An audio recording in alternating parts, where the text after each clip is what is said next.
ఇమ్మడి రవిని ఎంత అడిగినా కూడా ఒక్క మాట కూడా మాట్లాడతలేడట. కోర్టు బెయిల్ ఇస్తే బయటకు వచ్చినాక సిసిఎస్ పోలీస్ స్టేషన్కు సంతకం పెట్టేందుకు వస్తే మీడియాలో అడిగితే కూడా ఆన్సర్ చెప్తలేడట. అగో మరి ఎందుకు నేరాలన్నీ చేసినా అని ఇట్లా సప్పుడు కూడా కాకుండా ఊకుంటున్నాడా?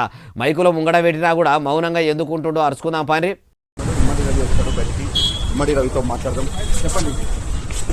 పోలీస్ స్టేషన్లో సంతకం పెట్టి బయటకు వచ్చిన ఐబొమ్మ రవిని ఆడున్న విలేకరులు పోయి ఏం అడిగినా కూడా ఒక్క మాట కూడా మాట్లాడకుండా ఎట్లా పోతుండో చూసిర్రా? ఒక్క మాట మాట్లాడు, నేరాలు చేసినట్టు ఒప్పుకున్నారా? కోట్ల రూపాయలు కూడా కట్టుకున్నావు, పైరసీ దొంగ అని పోలీసులు అంటుర్రు. మరి మీరేమంటారంటే కూడా చూసుకుంటా వాళ్ళ మాటలు వినుకుంటా సప్పుడు కూడా చేస్తలేడంటే ఎందుకు అంటే ఏమో మరి పోలీసులకి ఇట్లా బయట మీడియాతోని ఇట్లా మాట్లాడితే మళ్ళా లోపటేస్తామని ఇట్లా బెదిరిచ్చిర్రా?